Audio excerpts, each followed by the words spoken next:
সূরা কাফিরুনের কথাগুলো যদি এক জায়গায় করা হয় আর এক কথায় যদি প্রকাশ করা হয়, তাহলে কথাটা এমন যে আধুনিক চিন্তাধারা বনাম ইসলাম। কি বললাম? আধুনিক চিন্তাধারা বনাম ইসলাম। আজকে আমার এই সাবজেক্টটাই আমি আপনাদেরকে বলবো, তার ভূমিকাতে আমি কথা সেরে নিয়েছি। আধুনিক চিন্তাধারা বনাম ইসলাম, কোনটা নিবেন? আউযু বিল্লাহি মিনাশ শাইতানির রাজীম। বিসমিল্লাহির রাহমানির রাহিম। বিতাড়িত মরদুদ শয়তানের ওয়াসওয়াসা থেকে আল্লাহ পাকের নিকট আশ্রয় প্রার্থনা করছি। দয়াময় পরম দয়ালু আল্লাহ তাআলার নামে শুরু করছি। আল্লাহ রাব্বুল আলামিন বলেন, কুল ইয়া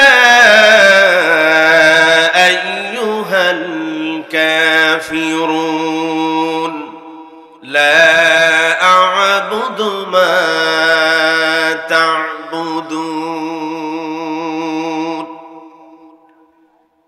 ইরশাদ হচ্ছে, হে নবী আপনি বলে দেন, ও হে কাফেরেরা, লা আ'বুদু, আমি তোমরা যার ইবাদত করো আমি তার ইবাদত করি না। ওয়ালা আনতুম আবিদুনা মা আ'বুদ, অর্থাৎ আমি যার ইবাদত করি তোমরা তার ইবাদতকারী নও। ওয়ালা আনা আবিদুম মা আবাদতুম, তোমরা যাদের ইবাদত করে চলেছ আমি তাদের ইবাদতকারী নই। কথাটি আর একবার বললেন, ওয়ালা আনতুম আবিদুনা মা আ'বুদ, আমি যার ইবাদত করি তোমরা তার ইবাদতকারী নই। লাকুম দীনুকুম ওয়ালিয়া দীন, তোমার ধর্ম তোমার কাছে আর আমার ধর্ম আমার কাছে। রাসূল করিম সাল্লাল্লাহু আলাইহি ওয়াসাল্লামের প্রতি নাজিল হয়ে গেল। একেবারে ইসলামের শুরুতে যখন রাসূল কালিমার দাওয়াত দিচ্ছেন, মানুষদেরকে দাওয়াত দিলেন, সকল নবীরা যেভাবে দাওয়াত দিয়েছেন রাসূল মক্কার কুরাইশদেরকে তিনি দাওয়াত দিচ্ছিলেন, ইয়া কওমি ইবুদুল্লাহা মা লাকুম মিন ইলাহিন গায়রুহু। এই কথাটা ছিল সব নবীদের। নবীরা আসলেন, তার কওমকে বললেন, হে আমার কওম, আল্লাহর ইবাদত করো, ইলাহ হিসাবে শুধুমাত্র আল্লাহই তোমাদের জন্য গ্রহণযোগ্য, আর কোনো ইলাহা নাই। তাওহীদের দিকে যখন মানুষদেরকে তিনি আহ্বান করছিলেন, আবু জাহেল সহ তার কর্ম পরিষদের যতগুলি সদস্যবৃন্দ ছিল সমস্ত সদস্যবৃন্দ বুঝতে পারলেন মুহাম্মদ সাল্লাল্লাহু আলাইহি ওয়াসাল্লাম তিনি যে দিকের দাওয়াত দিচ্ছেন, যে কালিমার দাওয়াত দিচ্ছেন, এটি যদি আমলান হয়ে যায়, এটি যদি চতুর্দিকে ছড়িয়ে যায়, তাহলে আমাদের কর্তৃত্ব হারিয়ে যাবে। কাবা ঘরের যে কর্তৃত্ব এটি হারিয়ে যাবে, প্রশাসনিক ক্ষমতা আমাদের থেকে চলে যাবে। এজন্য রাসূল করিম সাল্লাল্লাহু আলাইহি ওয়াসাল্লামের দরবারে তারা আসলেন, রাসূলকে বারবার বোঝাতে লাগলেন, মুহাম্মদ ছোট্টবেলা থেকে আমরা তোমাকে চিনি, আমরা তোমাকে জানি, তুমি অত্যন্ত ভালো মানুষ, তুমি কখনো মিথ্যা বলো না, ওয়াদা খেলাপ করো না। এত সুন্দর চরিত্রের অধিকারী মক্কাতে নাই, গোটা বিশ্বতে নাই। সুতরাং তুমি যেভাবে মানুষদেরকে দাওয়াত দিচ্ছ, দলে দলে মানুষেরা তোমার কথাটা গ্রহণ করতেছে। সুতরাং মুহাম্মদ তোমার আর আমাদের সাথে একটা এগ্রি হোক, তুমি তোমার ধর্মের কিছুদিন ইবাদত করবে, আর আমাদের ধর্মেও কিছুদিন ইবাদত করবে, আমরাও তোমার ইবাদত করব, তুমিও যেন আমাদের ধর্মের কিছু ইবাদত করো। একবার বলেন নাই, দুইবার বলেন নাই, কত শতবার রাসূলকে এই পরামর্শ দিতেই লাগলেন। রাসূল করিম সাল্লাল্লাহু আলাইহি ওয়াসাল্লাম তিনি চুপ থাকলেন। তিনি বললেন, আল্লাহ রাব্বুল আলামিনের পক্ষ থেকে যা নাজিল হবে আমি সেটাই করতে চাই। যেহেতু নবীরা নিজে থেকে কোনো কথা বলেন না, যা কথা বলেন সব আল্লাহর কথাগুলো বলেন। আল্লাহ পাক বলছেন, ওয়া মা ইয়ানতিকু আনিল হাওয়া ইন হুয়া ইল্লা ওয়াহয়ুন ইউহা। রাসূলুল আম্বিয়া নিজে থেকে কোনো কথা বলেন না, তারা যা কথাগুলো বলেন সব আল্লাহর কথাগুলো বলেন। আল্লাহর কথা ছাড়া নিজের কথা তারা বানিয়ে বলতে পারে না। রাসূলের কাছে প্রস্তাব আসলো, এটা আপনারা জানেন। আমি গল্প শোনাচ্ছি আসি নাই, আমি শুধুমাত্র আপনাদের চিন্তায় চির ধরাতে চাই ব্যাপারটা আসলে কি ঘটেছিল। যদি বলি রাসূল তার সাথে পরামর্শ করলেন, রাসূলের সাথে পরামর্শ করলেন, একটি সমঝোতা হোক, তোমার ধর্মটা আমরা কিছুদিন মানব, তুমি আমার ধর্মটা কিছুদিন মানবে। এই কথাটা কখন বলে জানেন? যখন রাসূলের সাথে আর পারছেন না, চতুর্দিক থেকে রাসূলের জনপ্রিয়তা, রাসূলের পক্ষের শক্তি বেড়েই চলেছে। তখন রাসূলকে সাথে নিয়ে এরকম এগ্রি করার জন্য তারা প্রস্তাব পাঠালেন। রাসূল এগ্রি করেছিলেন, সম্মতি জ্ঞাপন করেছিলেন? করেন নাই। শুধু এখানেই শেষ নয়, বাস্তবতাটা বড় জটিল। রাসূলকে প্রস্তাব দেওয়া হলো, ইয়া রাসূলুল্লাহ, কালিমার দাওয়াত থেকে তুমি ফিরে আসো, সব থেকে মদিনা মক্কার সব থেকে সুন্দর নারীর সাথে তোমার বিবাহ বন্ধনে আবদ্ধ করিয়ে দিব। তুমি যদি বলো পাহাড় সমপরিমাণ স্বর্ণ চাও, পাহাড় সমপরিমাণ স্বর্ণ তোমাকে দিয়ে দেয়া হবে। তুমি যদি কোন এলাকার ক্ষমতা চাও, তোমাকে দিয়ে দেয়া হবে। শুধুমাত্র ইসলামের কালিমার সাথে আমাদের কালিমাটা, আমাদের ধর্মটা কিছুদিন মানো, তোমার ধর্মটা কিছুদিন মানোটা সমঝোতা হোক, না হয় এলাকা নিয়ে নাও। রাসূল তো তিনি কোন এলাকার জন্য আসেন নাই, রাসূল কোন গোষ্ঠীর, একক কোন গোষ্ঠীর জন্য আসে নাই। আল্লাহ রাব্বুল আলামিন রাসূলকে প্রেরণ করলেন, ওয়া মা আরসালনাকা ইল্লা রাহমাতাল লিল আলামিন। রাসূল এসেছেন গোটা আলমের বিশ্ববাসীর জন্য, তিনি রহমত হিসেবে এসেছেন, তিনি বিশ্বব্যাপী সর্বময়।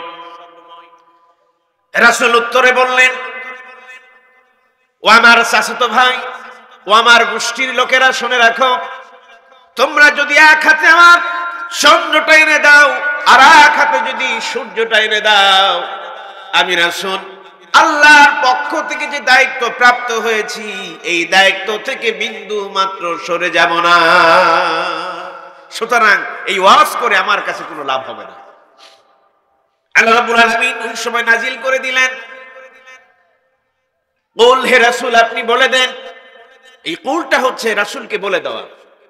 অন্যান্য প্রশ্নের ব্যাপারেও রাসূলকে বলা হয়েছে, হে রাসূল আপনি বলে দেন। মানুষেরা রাসূলকে প্রশ্ন করেছেন, আর উত্তরের বেলায় আল্লাহ পাক বলেছেন, হে রাসূল আপনি বলে দেন। যেমন ইয়াসআলুনাকা আনিল মাহিদ, রাসূলকে প্রশ্ন করা হলো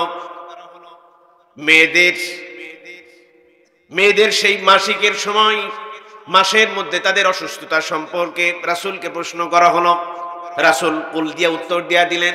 রাসূলকে প্রশ্ন করা হলো ইয়াসআলুনাকা আনিল আনফাল, যুদ্ধ করার পর যে সম্পদ থেকে যায়, এই সম্পদের বন্টন, ভাগ বন্টন কিভাবে করা যায়, রাসূলকে প্রশ্ন করা হলো। আল্লাহ রাব্বুল আলামিন কুল দিয়া তাকে জবাব দিয়া দিলেন। যতগুলি প্রশ্ন আছে সব কুল দিয়া রাসূলকে উত্তর দিতে বললেন। আর এই জায়গায় আল্লাহ রাব্বুল আলামিন রাসূলকে নিজে সম্বোধন করে বললেন, হে রাসূল আপনার পরিস্থিতি আমি বুঝতে পারছি, সুতরাং কাফেরদেরকে আহ্বান করো আর বলো, কুল মানে হে নবী আপনি বলে দেন। কাদেরকে? কাদেরকে? বুঝতে পারছেন তোমার কথাটা? হে নবী আপনি বলে দেন, কুল ইয়া আইয়ুহাল কাফিরুন, হে কাফেরেরা। কাদেরকে সম্বোধন করলেন? কাদেরকে? কাফেরদেরকে। কথাগুলো বুঝবেন, শেষ ফিনিশিং একটা বোম বাস্টিং হবে। তার দাব, তার ভারতটা এখন আমি আপনাদেরকে আস্তে আস্তে করে তৈরি করছি, যাতে করে একবারে বোমটা বাস্টিং করলে যাতে যার সহ্যতা, যার গ্রহণযোগ্যতা আপনি একটু নিতে পারেন। এখন যদি বাস্টিং করে দিই আপনারা নিতে পারবেন না। এই জন্য আপনাদেরকে আমি এখন তৈরি করছি। কাফেরদেরকে তিনি সম্বোধন করলেন। এই যে সমঝোতা, এটি শুধুমাত্র করে কাফেরেরা। মুসলমানদের সাথে আতাত করতে চায়, আল্লাহ রাব্বুল আলামিন সমস্ত আতাতের রাস্তাটা বন্ধ করে দিলেন। মুসলমান হবে আপসহীন। ওই যে রাসূল করিম সাল্লাল্লাহু আলাইহি ওয়াসাল্লামকে আল্লাহ পাক বলেন, মুহাম্মাদুর রাসূলুল্লাহ, মুহাম্মদ আল্লাহ রাসূল। ওয়াল্লাযীনা কাফারু আশিদ্দাউ আলাল কুফফারি রুহামাউ বাইনাহুম, কাফেরদের প্রতি তিনি বজ্রকণ্ঠ এবং মুসলমানদের প্রতি তিনি সহনশীল। কাফেরদের সাথে আমাদের কোনো আতাত চলবে না, বিবাহ বন্ধনে আবদ্ধ হতে পারবে না, কোনো লেনদেন চলবে না, তাদের সহিত কোনো আমাদের সম্পর্ক থাকবে না। পোশাক আশাকের সম্পর্ক ছিন্ন, কথা বলার সম্পর্ক ছিন্ন, লেনদেন সব ছিন্ন। তারা যে ধর্মটাকে গ্রহণ করেছে, ধর্মের দিক থেকে তাদের সাথে আমাদের পরস্পর ভিন্নতা, কোন রকম তাদের সাথে সম্পর্ক রাখা যাবে না। সেই কাফেরদেরকে আল্লাহ রাব্বুল আলামিন বোঝাচ্ছেন, হে নবী আপনি বলে দেন, লা আ'বুদু মা তা'বুদুন, লা আ'বুদু, লা মানে না, আ'বুদু আমি ইবাদতকারী নই, মা তা'বুদুন তোমরা যার ইবাদত করো আমি তার ইবাদতকারী নই। এই আয়াতের মধ্যে যদি একটু গভীরে প্রবেশ করি তাহলে আমরা দেখব লা শব্দের ব্যবহার করেছেন আল্লাহ পাক আ'বুদুর আগে, এটা ঠিক আছে। শব্দটির ব্যাখ্যাটা এরকম হওয়া দরকার ছিল, মা না ব্যবহার করে মান শব্দটি এখানে ব্যবহার করলে সব থেকে যুক্তিযুক্ত হতো, কিন্তু সেটি ব্যবহার না করে আল্লাহ পাক মা কেন দিলেন? মা শব্দটি দিয়ে কোনো প্রাণহীন কোন বস্তুকে মা দিয়ে বোঝানো হয়। কাফেররা তো প্রাণহীন। আসলে কি কাফেররা প্রাণহীন? কাফেররা হলো হেদায়েত শূন্য, হেদায়েতের রসম তারা পায় নাই। এজন্য মান ব্যবহার না করে আল্লাহ পাক মা ব্যবহার করেছেন। বলুন আল্লাহু আকবার। কোরআনের ভাষাগুলো কত সুন্দর, কত গাঠনিক, ধাস কত মানানসই, একটু ভেবেচিন্তে গবেষণা করলেই তা বোঝা যায়। যেহেতু তারা প্রাণহীন, যদিও তাদের নাফস আছে, তাদের শরীরে রক্ত চলাচল করে, তারা কথা বলতে পারে, কিন্তু তাদের বুদ্ধিহীন, তারা জুলুমাতের মধ্যে নিমজ্জিত। নিজস্ব কোন নিজের মত, নিজের পথ তারা বাতলিয়ে নিয়েছে। মহান আল্লাহ রাব্বুল আলামিনের ওহীর জ্ঞানটা তারা নিতে চায় না। বুদ্ধিহীন, বিবেকহীন, নিজের বিবেককে পরিবর্তন করতে চায় না। তাদেরকে সম্বোধন করে আল্লাহ রাব্বুল আলামিন বলেন, মা তা'বুদুন। রাসূল বলছেন, ও হে কাফেরেরা, তোমরা তো প্রাণহীন, বুদ্ধিহীনা। তোমাদের রবের বা তোমরা যেই খোদার ইবাদত করো, ওই খোদার ইবাদত আমি করি না। তার মানে তোমাদের তো বুদ্ধিহীন, কোনো বুদ্ধি নাই তোমাদের। তোমরা বেমালুম ভুলে গিয়েছো, তোমাদের কোনো কর্ম, কোনো পন্থা আল্লাহর কাছে গ্রহণযোগ্য নয়। তার মানে কি তোমরা তো অস্বীকার করেছো। আমরা তো এখানে সবাই আল্লাহকে স্বীকার করি তো ইনশাআল্লাহ। সত্যি সত্যি আপনারা বলেন নাই, মিথ্যা বলেছেন, আমি প্রমাণ করে দিতে পারি। ছোট্ট আকার একটা বোম বাস্টিং হবে, এবার সামলিয়ে নেন। আল্লাহ রাব্বুল আলামিন বলেন, وَمَن يَبْتَغِي غَيْرَ الْإِسْلَامِ دِينًا فَلَن يُقْبَلَ مِنْهُ। ইসলাম ব্যতীত যতগুলি ধর্ম আছে আল্লাহ রাব্বুল আলামিনের কাছে অগ্রহণযোগ্য। শুধুমাত্র কেবলমাত্র ইসলাম ধর্ম ব্যতীত যত ধর্ম আছে আল্লাহ রাব্বুল আলামিন কোন ধর্মকে গ্রহণ করবে না। থাকবেন কার সাথে? বলেন না, ইসলামের সাথে। থাকবেন কার সাথে? ইসলামের সাথে। যেখানে ইসলাম নাই সেখানে আমরা নাই, ঠিক কিনা বলেন? 1954 সালে ইসলাম শব্দটি বাদ দেয়া হলো, আমরা চলে আসলাম। মনে আছে আপনাদের? ইতিহাস জানেন না? তাফসীর করতে গেলে আবার ইতিহাসের মধ্যে ঢুকতে হয়, কিছু করার নাই। ইসলাম শব্দটি বাদ দেয়া হলো। শিক্ষা ব্যবস্থার মূল মন্ত্রে লেখা ছিল, কলেজ, বিশ্ববিদ্যালয়, ইউনিভার্সিটির যতগুলো লোগো আছে, মনোগ্রাম, তার উপরে লেখা ছিল ইকরা বিসমি রাব্বিকাল্লাযী খালাক। তারা বাদ দিয়া দিলেন, আমরাও সেটাকে বাদ দিয়া দিলাম। কবি নজরুল ইসলাম কলেজ ছিল, শুধুমাত্র ইসলাম বাদ দিয়া নজরুল কলেজ তারা লাগিয়ে দিল, আমরাও সেটাকে বাদ দিয়া দিলাম। যেখানে ইসলাম নাই সেখানে আমাদের কোনো সম্পর্ক থাকবে না, ঠিক কিনা বলেন? আওয়ামী মুসলিম লীগ নাম ছিল, কি ছিল? যেই মুসলিম লীগ নাম ছিল, মুসলিম শব্দটির সাথে আপত্তিকর কথাটা খুব ভালো করে বুঝবেন আজকে ওই আলোচনা। মুসলিম শব্দটি বাদ দেয়া হলো, সেখান থেকে আমরা চলে আসলাম। আমরা তো সেই শান, আমরা তো সেই জ্ঞানের অধিকারী যেটাই আল্লাহ রাব্বুল আলামিন বলছেন, ওয়া মান ইয়াবতাগি গায়রাল ইসলামি দীনান ফালাই ইউকবালা মিন। ইসলাম ব্যতীত যত কোন মন্ত্র আছে সমস্ত মন্ত্রগুলি আল্লাহ রাব্বুল আলামিনের কাছে অগ্রহণযোগ্য। যেখানে ইসলাম আমরা সেখানে আছি, ঠিক কিনা বলেন? মুসলমান ইসলামের বাইরে যেতে পারে? পারে না। যদি বলা হয় মুসলিম লীগ আমি আছি, ইসলামী জাতীয় পার্টি আমরা আছি, ঠিক কিনা বলেন? ইসলামী জাতীয়তাবাদী দল আমরা আছি। যেখানে ইসলাম সেখানে আমরা, আর যেখানে ইসলাম নেই সেখানে আমরা থাকতে রাজি নই। ধান উঠতে পারি পাকলো। বুঝতে পারছেন আমার কথাটা? আমার কথা বলছি না আল্লাহর কথা। এটাই আমি আপনাদেরকে বোঝাতে পারি না। এই কথা বললে কি রাজনীতি হচ্ছে? বিশ্বাস করেন, রাজনীতির কোনো মানসিকতা আমার নেই। এসেছি কোরআন শোনাতে। ইসলাম শব্দটি বাদ দেয়া হলো। সর্বপ্রথম লেখা ছিল আমাদের সংসদ ভবনে, আমাদের মূলনীতিতে একেবারে উপরে লেখা ছিল বিসমিল্লাহির রহমানির রহিম।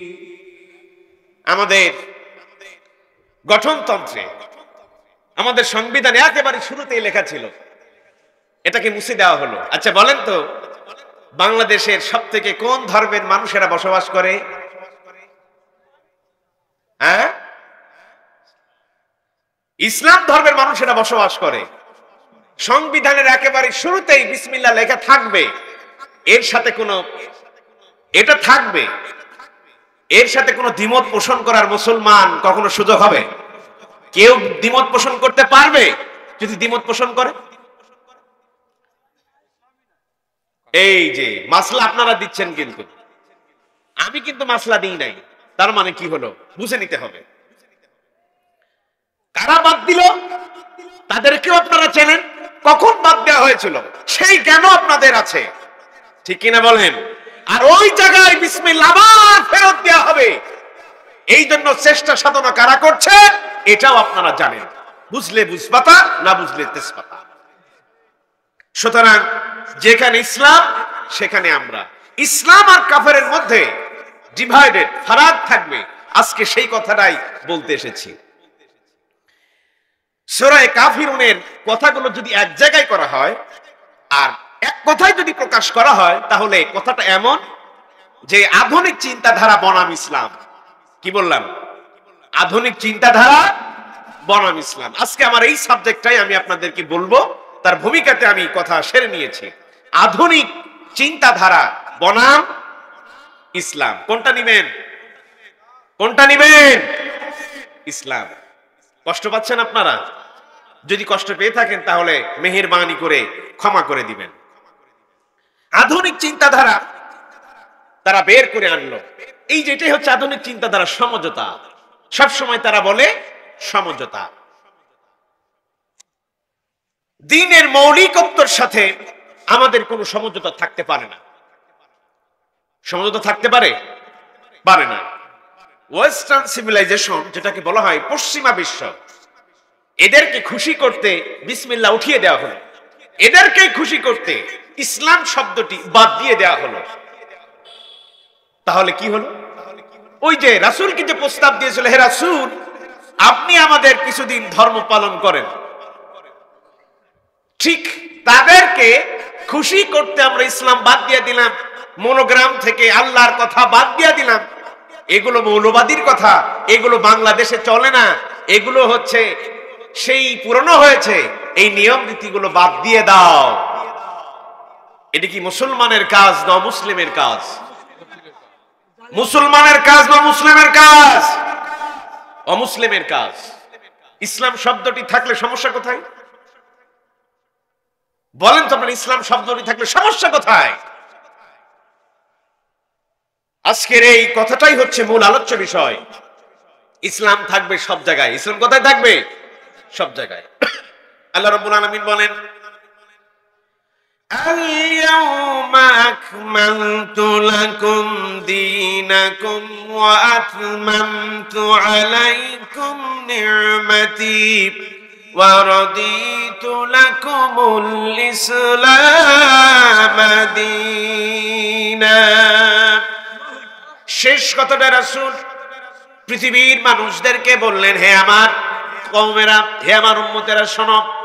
আল-ইয়াওমা, ইয়াওমা শব্দটির আগে আলিফ লাম যুক্ত করে এটাকে মারিফা করা হয়েছে নির্দিষ্ট, মানে ওই যে যেদিন শেষ ভাষণের দিন, আজ আমি তোমাদের জন্য পূর্ণ করে দিলাম। কোনো কম্প্রোমাইজ চলবে না, কোনো শর্ত আরোপ করতে পারবে না, কোনো শর্ত আর চলবে না। এই জন্য এই দিনটাকে নির্দিষ্ট করে দিয়েছেন। আলিফ লাম যুক্ত হওয়া তো এই জন্য এমনি এমনি হয় নাই, দৃঢ়তা দিয়ে ইসলামটাকে বুঝতে হবে। আজ মানে পরবর্তী দিন থেকে শুরু করে আর কখনো ইসলাম পরিবর্তন হবে না। আকমালতু লাকুম, আমি তোমাদের জন্য পরিপূর্ণ করে দিলাম। ওয়া আতমামতু আলাইকুম নি'মাতি রাদিতু লাকুমুল ইসলাম দীনা, দিন হিসেবে আমি তোমাদের জন্য ইসলামকেই শুধুমাত্র মনোনীত করে গেলাম। ইসলাম ব্যতীত কোন ধর্ম মানুষেরা গ্রহণ করতে পারে না।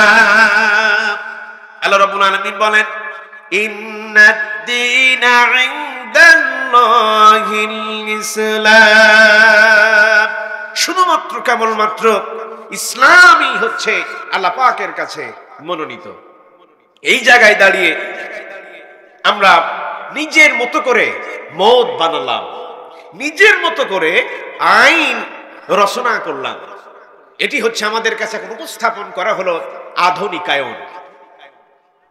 সম্মানিত ভাইরা, আধুনিক যুগ, এটি আধুনিক যুগ নয়।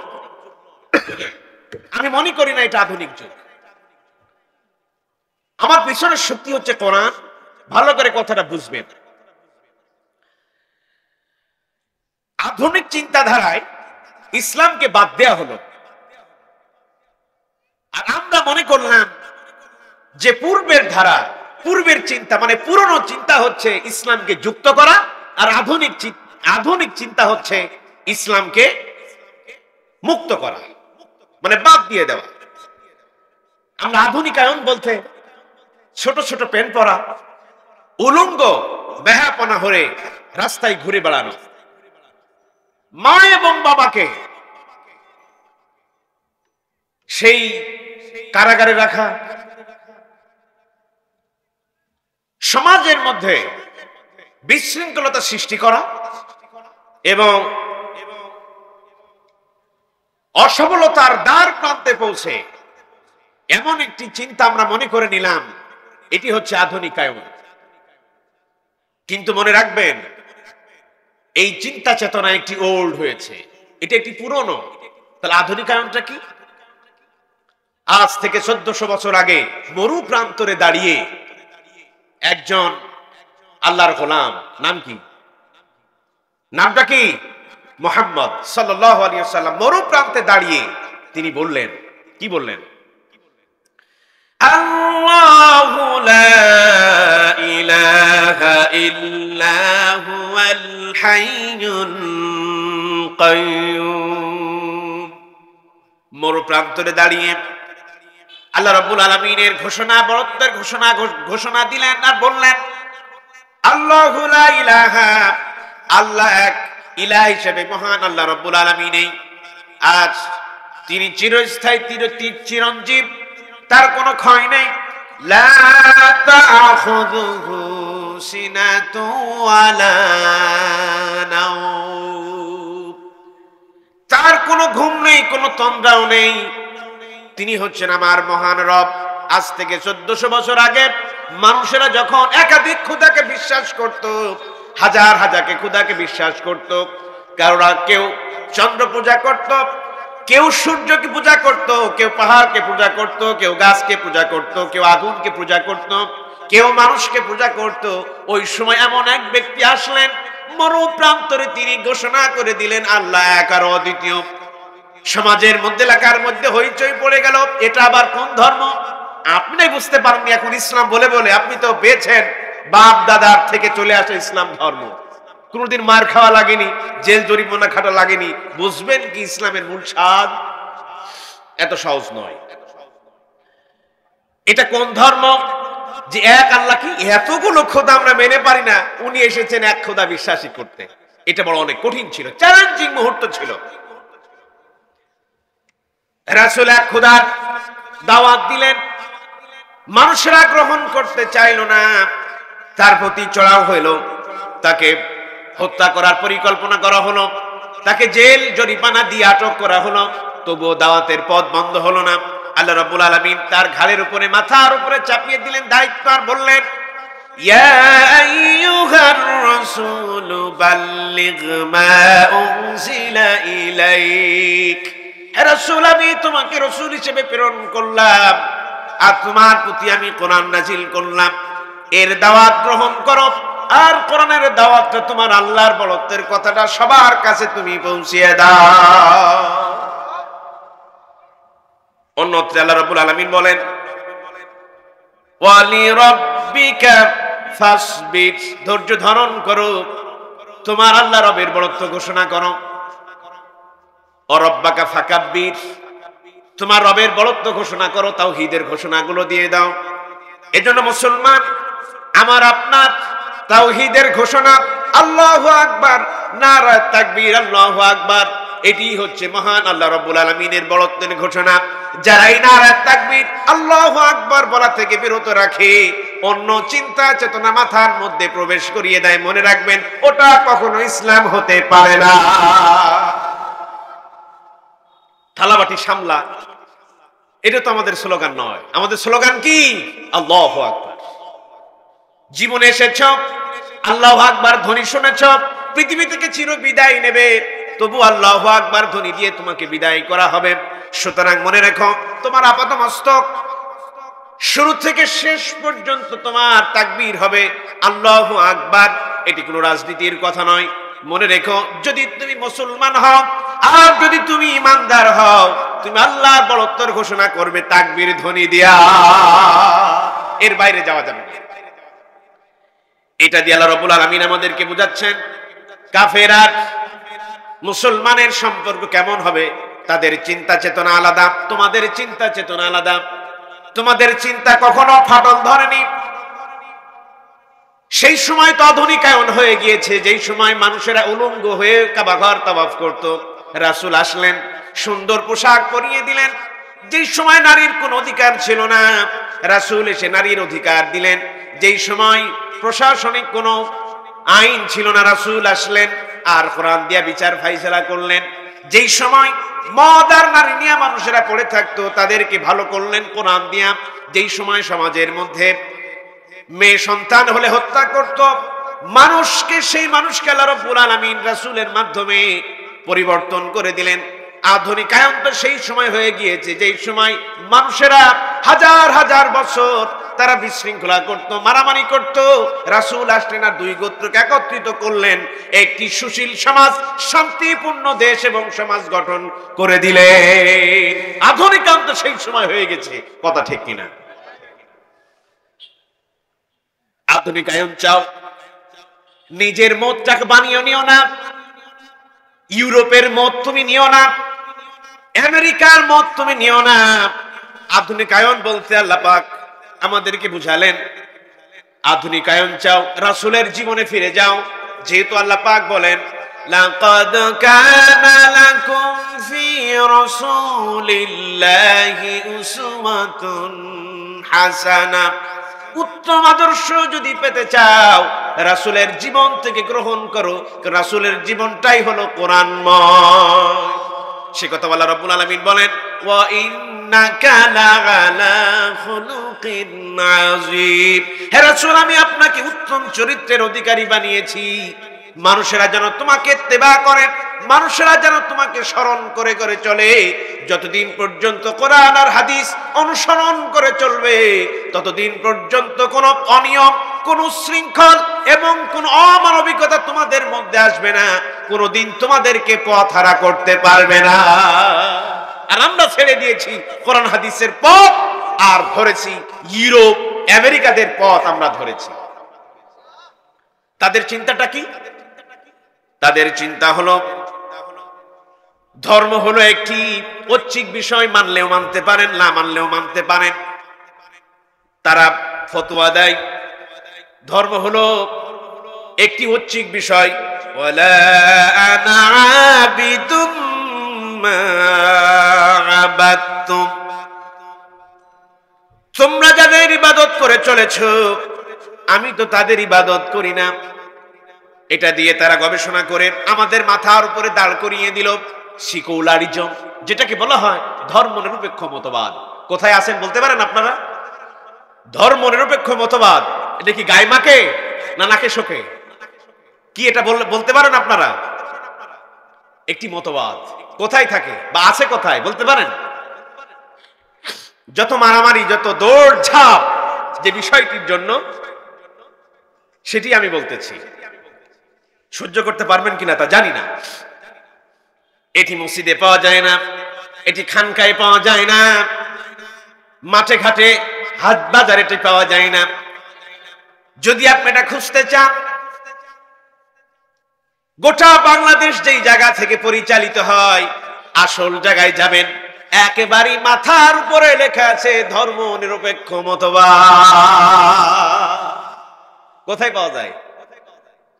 হ্যাঁ, এই তো বুঝেছেন আপনারা, সংবিধানে, আসল জায়গায়। ঠিক কিনা বলেন? এখন এই আসল জায়গা যদি পরিবর্তন করতে হয়, কি করতে হবে আমাদেরকে? কি করা লাগবে? ওই জায়গায় কারা পাঠিয়েছে তারা দেখবেন মুসলমান। 1972 সনে তৈরি করা হলো, যাদেরকে নিয়োগ করা হয়েছিল তারা কারা বলেন না? কারা? মুসলমানের সন্তান। এই চিন্তা চেতনা তোমাদেরকে বাদ দিতে হবে। ধর্ম নিরপেক্ষ মতবাদ এটি কোন আধুনিকায়নের মতবাদ হতে পারে না। মুসলমানের ঈমান ধ্বংস করা মতবাদ, কথা ঠিক কিনা? আমরা কোন শ্রেণী পেশার মানুষের গোলামি করতে চাই না, আমরা গোলামি করতে চাই আল্লাহ। আমরা রাসূলুল্লাহর গোলাম নয়। আমরা কার গোলাম?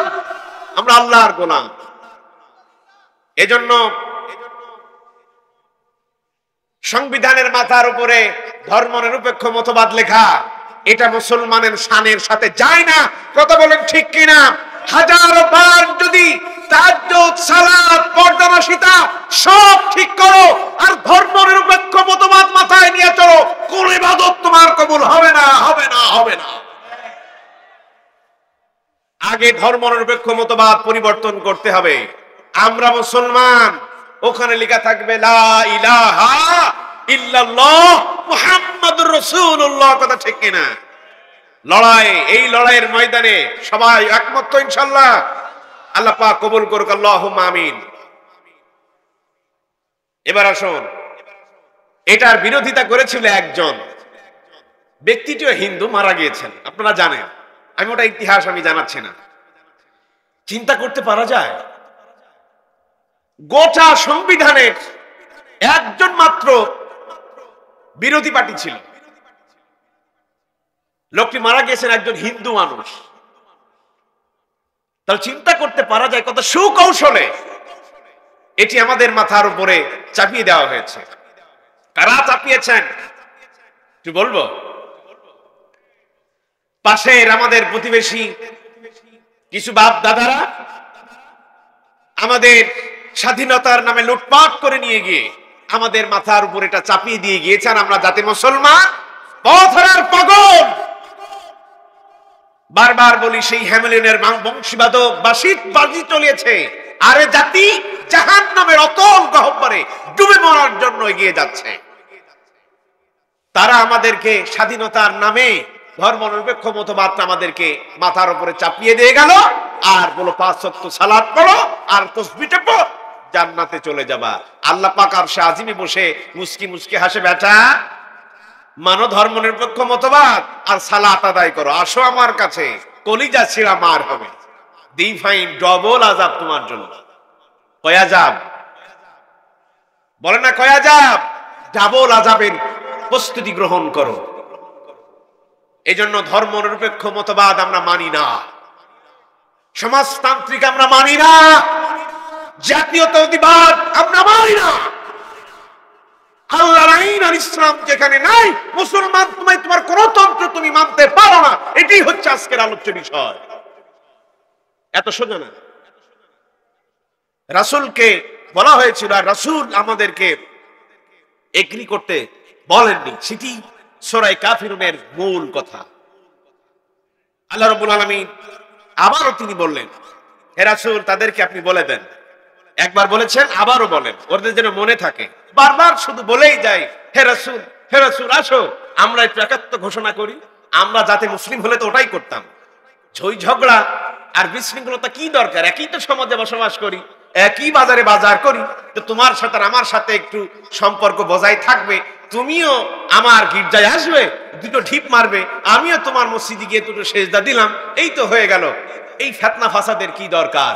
রাসূলকে এভাবে বোঝাচ্ছেন। এটা আমাদের কাছে যেটা বোঝানো হয়, কি বলেন, ঠিক কিনা বলেন? আমি যুদ্ধ করলাম, আমি তোমাদেরকে শেল্টার দিলাম, আমি তোমাদেরকে উপনিবেশ হিসাবে আমি তোমাদেরকে জায়গা দিলাম, আমার কথাটা একটু শোনো। কি কথা? ধর্মনিরপেক্ষ মত, ও তো কোনো ব্যাপারই না, চলে আসুন, সব আপনার।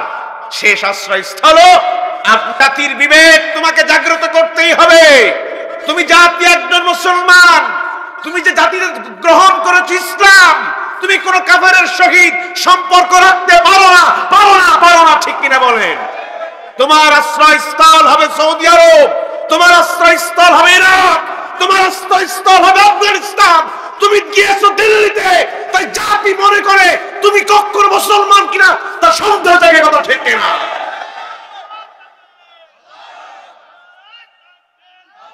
বসেন, কথাটা আমি বুঝাতে পেরেছি। সূরা কাফিরুনের এটাই আমাদেরকে শিক্ষা দেয়। থাকবেন কার সাথে? থাকবেন কার সাথে?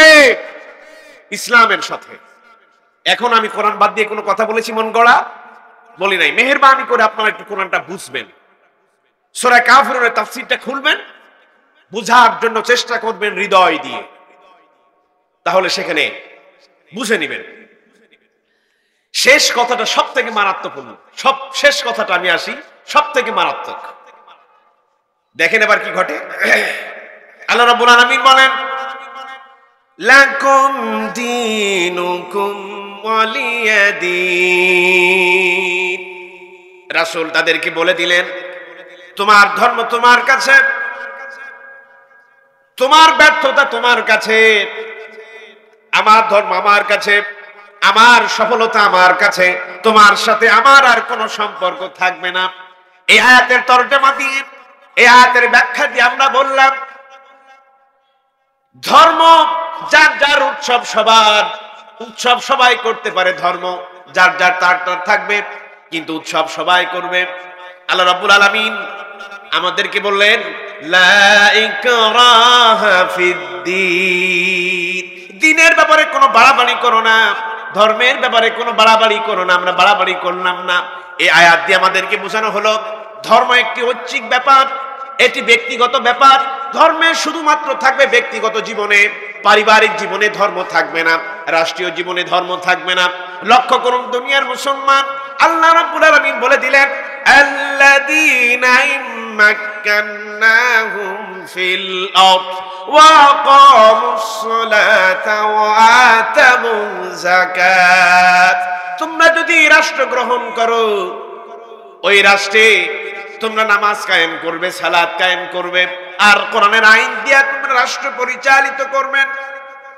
আর আমরা বলে দিলাম লাকুম দীনুকুম ওয়ালিয়া দীন, ধর্ম যার যার উৎসব সবার, ধর্মের ব্যাপারে কোনো বাড়াবাড়ি নাই। আমার দেশে বসবাস করে হিন্দু, আমার দেশে বসবাস করে খ্রিস্টান, আমার দেশে বসবাস করে শিখ, আমার দেশে বসবাস করে মুসলমান। সুতরাং এখানে ধর্মটা চলবে না। ইচ্ছে হলে ধর্মটা আপনি মানবেন, আর ইচ্ছে হলে ধর্মটা আপনি মানবেন না। এই চিন্তা আমাদেরকে দাঁড় করানো হলো। তারা বলল এটি আধুনিকায়ন, এটি হলো আধুনিক চিন্তা। আল্লাহ রাব্বুল আলামিন আবারও স্মরণ করে দিয়ে মুসলমানদেরকে বললেন, হে মুসলমানেরা, ও হে ইমানদারেরা, যারা এই চিন্তা চেতনায় বিভোর, আল্লাহ রাব্বুল আলামিন তাদেরকে বললেন ওয়া মাইয়াবতাগি গায়রাল ইসলামি দীনান ফালাই ইউকবালা মিন, ইসলাম ধর্ম ব্যতীত আর কোন মত তুমি গ্রহণ করতে পারো না। তারা মত দাঁড় করালো। ধর্ম একটি ঐচ্ছিক বিষয়, ব্যক্তিগত জীবনে আপনি ধর্ম মানবেন, রাষ্ট্রীয় জীবনে ধর্ম থাকবে না। এর নামই হচ্ছে ধর্ম নিরপেক্ষ মতবাদ। এটি হচ্ছে আধুনিকায়নের চিন্তা চেতনা। এই চিন্তার সাথে আপনারা কি একমত? এটি কি আমার মত না আল্লাহর? সবখানে থাকবে ইসলাম, তারা বাদ দিয়া দিল।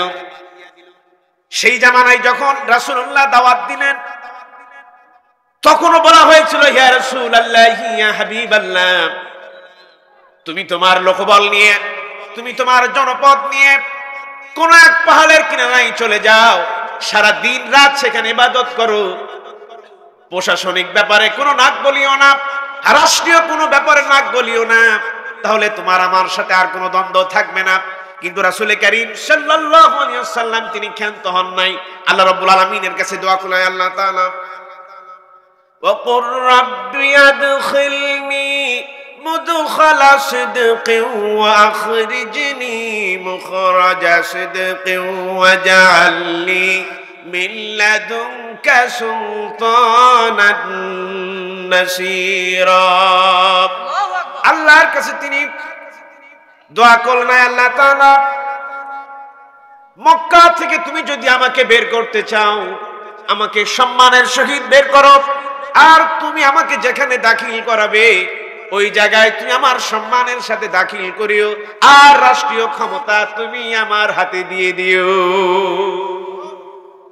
এটি শুধু রাসূলের কথা নয়, হযরত ইউসুফ আলাইহিস সালাতু ওয়াস সালাম এই দোয়াটাই করেছিলেন, রব্বি ক্বাদ আতাইতানি মিনাল মুলকি ওয়া আল্লামতানি মিন তা'ওয়িলিল আহাদিস। রব্বি ক্বাদ আতাইতানি মিনাল মুলক, ইউসুফ আলাইহিস সালাতু ওয়াস সালামের দোয়া আল্লাহ রাব্বুল আলামিন কোরআনে রেকর্ড করলেন। হযরত ইউসুফ আলাইহিস সালাতু ওয়াস সালাম বললেন, আয় আল্লাহ তাআলা, আমি বড় মুসিবতে পড়েছি, তুমি আমাকে রাষ্ট্রীয় ক্ষমতা দান করো, আর আমার কথার মধ্যে তুমি যে জোশ রেখেছো এটি আর উন্নতি করে দাও। আমাকে তুমি যে জ্ঞান দান করেছো, স্বপ্নের ব্যাখ্যাটা করার যোগ্যতা দিয়েছো, আমার এই কথাটা তুমি আরো বলন্ডিত করে দাও, আমার রাষ্ট্রীয় ক্ষমতা দান করে দাও। রাষ্ট্র পরিচালিত হবে কি দিয়া? তা দলিলই যে আমি পেশ করলাম। হযরত মূসা আলাইহিস সালাতু ওয়াস সালাম, আল্লাহ রাব্বুল আলামিন তাকে যখন বললেন ইযহাব ইলা ফিরআউনা ইন্নাহু তাগা, মূসাকে বললেন, মূসা ইযহাব, যাও। কোথায় যাবে? ইলা ফিরআউন, ফিরআউনের নিকটে যাও, তাকে তুমি দাওয়াত দাও। হযরত মূসা আলাইহিস সালাতু ওয়াস সালাম তিনি বললেন, তার রাষ্ট্রীয় ক্ষমতাটা কি ছিল? তিনি বললেন, আয় আল্লাহ তাআলা, আমি যদি একা একা যাই, হযরত ফিরআউন তো আমার কথাটা শুনবে না, আমার কথাটা তো গ্রহণ করবে না। আল্লাহর কাছে তিনি দোয়া করলেন, রব্বি শরহ লি সাদরি ওয়া ইয়াসসির লি আমরি ওয়াহলুল উকদাতাম মিন লিসানি ইয়াফকাহু কওলি। আল্লাহ তাআলা আমার বক্ষকে প্রশস্ত করে দাও, আমার জবানের জড়তাকে তুমি দূর করে দাও, আমার হৃদয়ের মধ্যে তুমি সমস্ত ভয়কে দূর করে দিয়ে তোমার ভয়টা আমার হৃদয়ে গেঁথে দাও। দোয়াটা করলেন হযরত মূসা আলাইহিস সালাতু ওয়াস সালাম, ফিরআউনের কাছে দাওয়াত নিয়ে যাবেন। এটি ছিল তার শক্তি, মানে রাষ্ট্রীয় ক্ষমতা চাওয়ার একটি কৌশল, একটি দোয়া। আর আমরা এখন এই দোয়াটা করি ব্রেন বাড়াবার জন্য। কোরআন তেলাওয়াত যখন শুরু করি তখন রব্বি শরহ লি দিয়ে শুরু করে দিই। আসলে এই দোয়াটা কি ছিল? রাষ্ট্রীয় ক্ষমতা। যখন এই কাজের আঞ্জাম দিবেন এই দোয়াটা পড়বেন, রব্বি শরহ লি, আয় আল্লাহ সাদরি, আমার বক্ষকে প্রশস্ত করে দাও, জবানের জড়তাকে দূর করে দাও। আর আমার ভাই সাথী হারুন, ওকে আমার সাথে পাঠাও, যাতে করে আমরা একটু দলে ভারী হই। ঠিক কিনা বলেন? দ্বীনি কাজের আঞ্জাম রাসূলকে শিক্ষা দিয়ে দিলেন। মূসা তিনি বললেন, আমাকে রাষ্ট্র শক্তি দাও। হযরত ইউসুফ বলেন, আমাকে রাষ্ট্র শক্তি দাও। শেষ নবী, বিশ্ব নবী জনাবে মুহাম্মদ রাসূলুল্লাহ সাল্লাল্লাহু আলাইহি ওয়াসাল্লাম তিনি বলেন, আমাকে রাষ্ট্র শক্তি দাও। রাষ্ট্র শক্তি ছাড়া কোনদিন ইসলাম ভুলণ্ডিত হতে পারে না, ইসলাম এগিয়ে যেতে পারে না। আল্লাহ রাব্বুল আলামিন যা শিক্ষা দিলেন সমস্ত নবীকে বললেন, সমস্ত আইনকে অমান্য করো, আর ওই জায়গায় আমার তাওহীদ, আমার কালিমাটাকে তোমরা প্রতিষ্ঠা করে দাও। এজন্য ধর্ম কখনো শুধুমাত্র ঐচ্ছিক বিষয়, ব্যক্তিগত বিষয় হতে পারে না। ধর্ম সার্বজনীন, সব জায়গায় থাকবে ধর্ম, গোটা জীবনে থাকবে ধর্ম। ধর্মকে কখনো সংকীর্ণ করতে পারো না।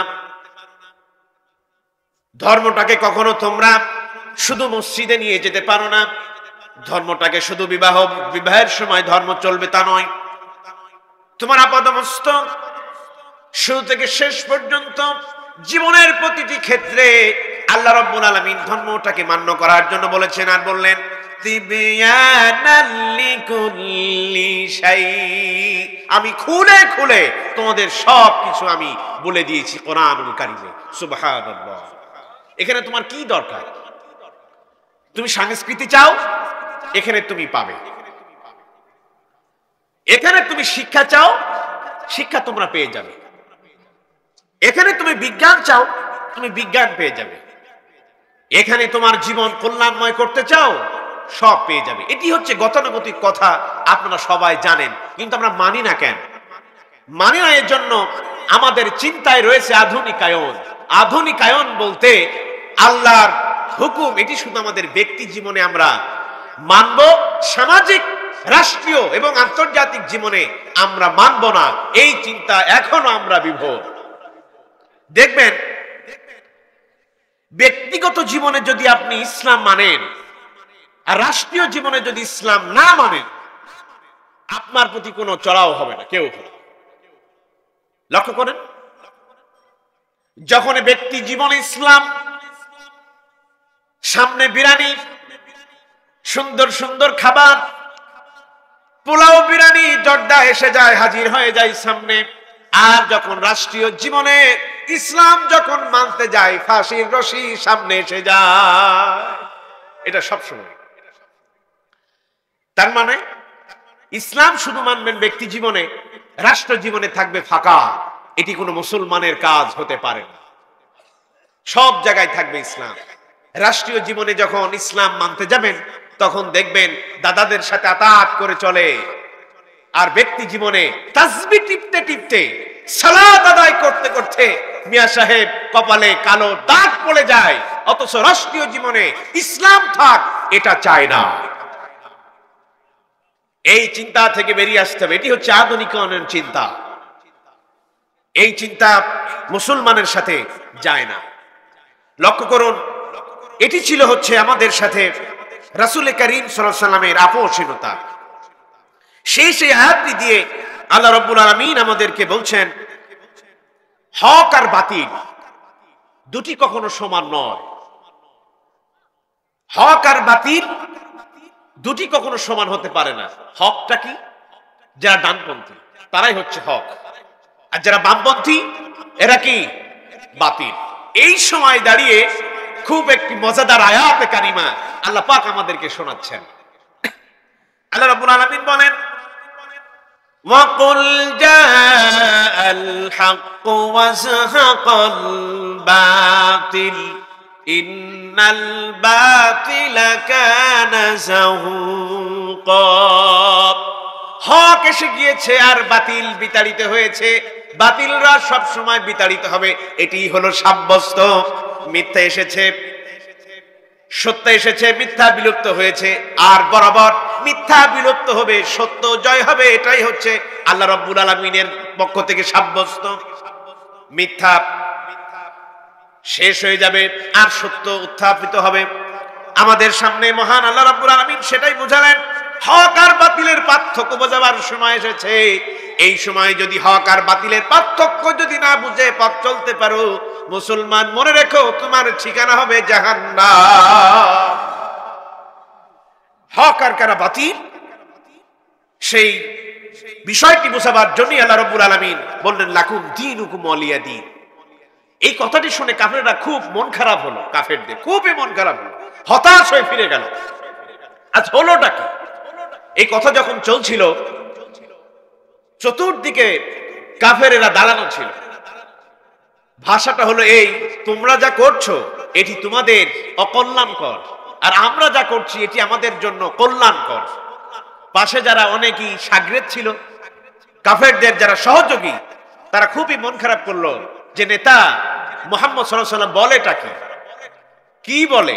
আমাদের ধর্ম নাকি আমাদের অকল্যাণকর, আমাদের নাকি জাহান্নামে নিতে চায়। সুতরাং কিছু একটু বলেন না। তাদের তো মুখে আর কোনো কথা নাই, কারণ তারা তো একাধিক খোদায় বিশ্বাসী।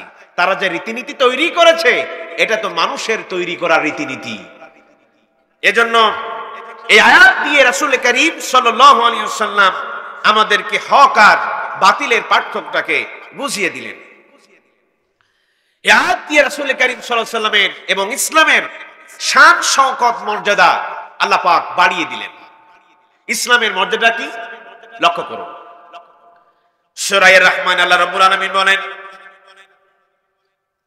কুল্লু মান আলাইহা ফান ওয়া ইয়াবকা ওয়াজহু রাব্বিকা যুল জালালি ওয়াল ইকরাম। কুল্লু মান আলাইহা ফান, তুমি যা কিছু দেখতেছো সব ধ্বংস হয়ে যাবে। ওয়া ইয়াবকা, আর প্রতিষ্ঠিত থাকবে। রব্বিকা ওয়াজহু জালাল যুল জালালি ওয়াল ইকরাম, তোমার রবের মর্যাদা, তোমার রবের ক্ষমতা, তোমার রবের অস্তিত্ব ছাড়া সব কিছু বিলীন হয়ে যাবে। এটি হচ্ছে ইসলামের শান।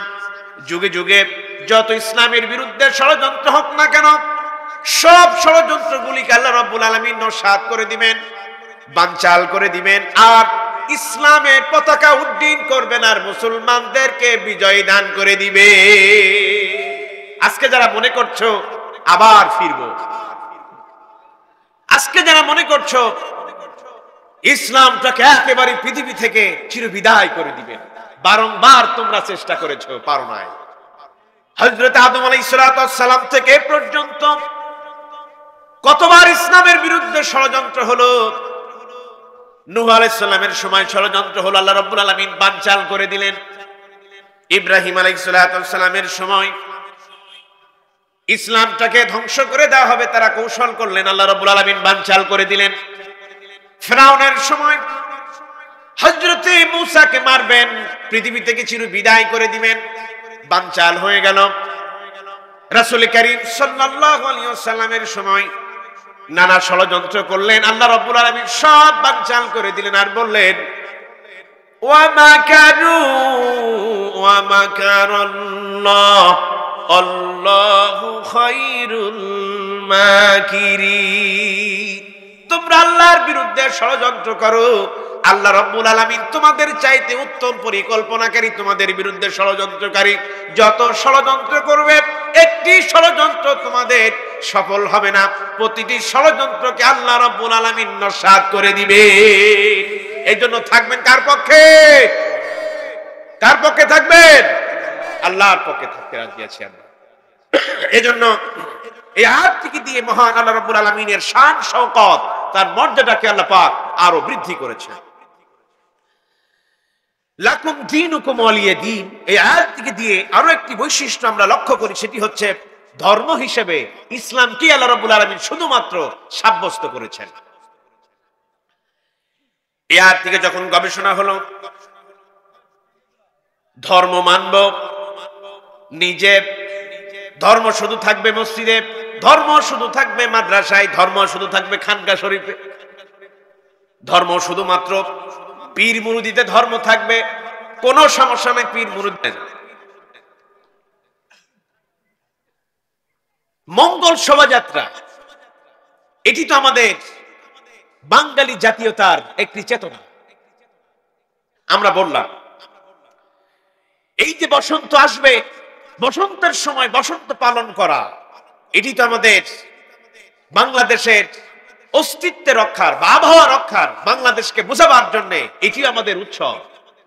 মনে রাখবেন, এটি হচ্ছে আমাদের ঈমানটাকে হরণ করার জন্য এই উৎসবগুলো আমাদের মাথার উপরে দিয়ে দেওয়া হলো। মঙ্গল শোভাযাত্রা এটা কারা করে এখন আপনারা বুঝতে পারছেন কারা করে। এদের তৈরি যে দেশের 92% মুসলমান বসবাস করে, সেই দেশে মঙ্গল শোভাযাত্রা হয়, আর মুসলমান চুপ করে বসে থাকে। ওর চাইতে আপনার মরে যাওয়া উচিত, কথা ঠিক না? কি এর মুসলমান আর কিসের আপনার ঈমানিত্ব, সব দান করে দিয়েছেন আল্লাহ পাক। তুমি ইসলামের দাবি করো আর তোমার দেশে মঙ্গল শোভাযাত্রা হয়, আর তুমি সেটাই গিয়ে ঢাই ঢাই করে নাচো আর বক্তব্য প্রদান করো। জাতি তোমাদেরকে হুজুর হিসেবে মানতে চায় না, ঠিক কিনা বলেন? লাকুম দীনুকুমের অর্থ করে ওরা বলল বাঙালি জাতীয়তার চেতনা, হাজারো রকমের ফায়সা এখানে জড়ালো। গানের নামে অশ্লীলতা আমাদের কাছে হাজির করানো হলো। কি হাজির করানো হলো? পহেলা বৈশাখ। এখানে কি হবে? হাতি সাজবে, ঘোড়া সাজবে, আগডুম বাগডুম সেজে বাঙালির জাতীয়তার চেতনা তুলে ধরবে। এটি বাঙালির আগডুম বাগডুম ঘোড়াডুম, এটি বাঙালির কোন জাতীয়তার চেতনা নয়। বাঙালি জাতির চেতনা তো সে জায়গায়